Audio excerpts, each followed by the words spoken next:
আমি তিনিটা গুৰুত্বপূৰ্ণ আঁচনিৰ শুভ আৰম্ভণি কৰিলোঁ।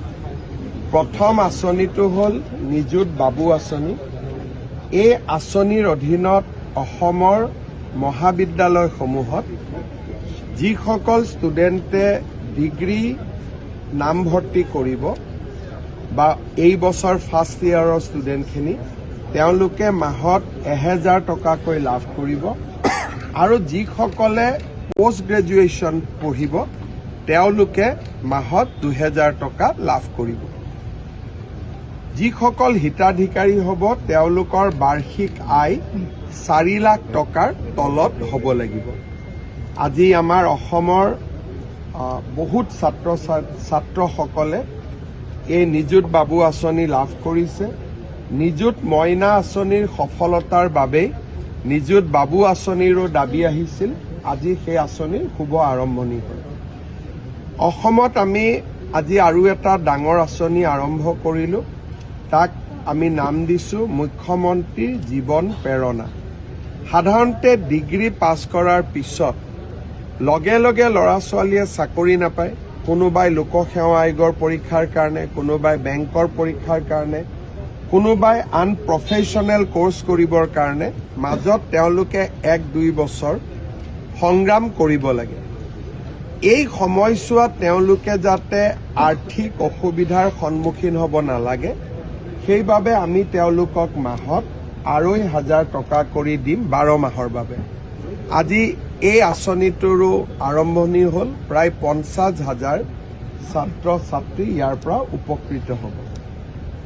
তৃতীয় আমি আৰু এটা আঁচনি আৰম্ভ কৰিলোঁ যে আমাৰ চৰকাৰত বহুতবোৰ স্কিম আছিলে ষ্টুডেণ্টৰ কাৰণে, কিন্তু PhD স্কলাৰসকলৰ বাবে একো স্কিম নাছিলে। সেইকাৰণে আজি আমি PhD স্কলাৰসমূহক 25,000কৈ টকা এককালীন এটা সাহায্য দিছোঁ।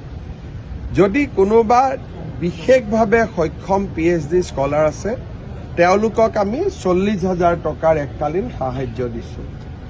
কাৰ্যত যোৱা বিত্তীয় বৰ্ষৰ বাজেটত আমি যিমান আঁচনি এনাউন্স কৰিছিলোঁ প্ৰায়বোৰ আঁচনিয়ে আমি ৰূপায়ণৰ পৰ্যায়লৈ লৈ আহিবলৈ সক্ষম হৈছোঁ।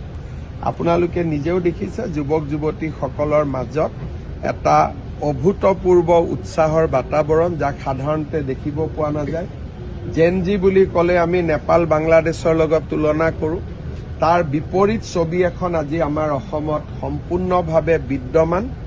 অসমৰ যুৱক যুৱতীৰ সপোনবোৰ বাস্তৱত ৰূপায়ণ হোৱাৰ পথত আমি সদায় তেওঁলোকৰ লগত থিয় হৈ থাকিম।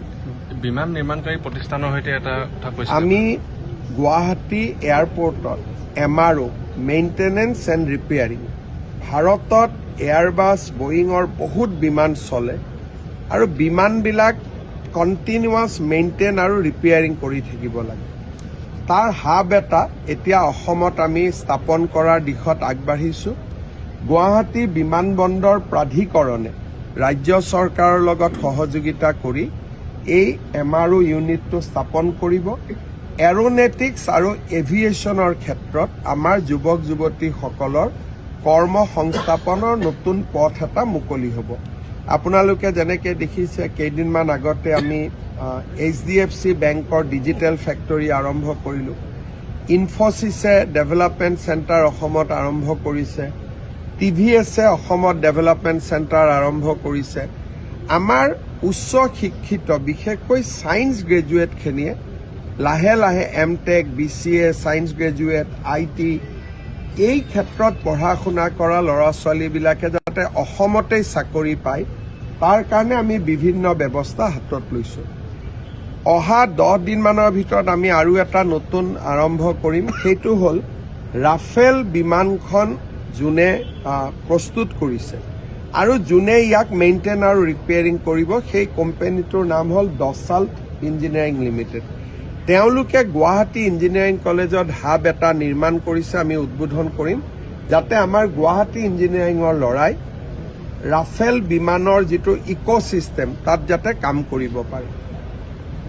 আজি আমি আৰু এটা কাম কৰিলোঁ। আমাৰ অসমৰ পলিটেকনিক আৰু ITI সমূহত টাটা টেকনলজিৰ সৈতে লগ লাগি আমি একোটা ডাঙৰ প্ৰশিক্ষণ বা প্ৰযুক্তি কেন্দ্ৰ স্থাপন কৰিলোঁ, য'ত অট'মেশ্যন, এডভান্স মেচিন লাৰ্ণিং, এই গোটেইবিলাকৰ বিষয়ে, ডিজিটেল প্ৰিণ্টিং, গোটেইবিলাকৰ বিষয়ে আমাৰ ষ্টুডেণ্টে শিকিব পাৰিব।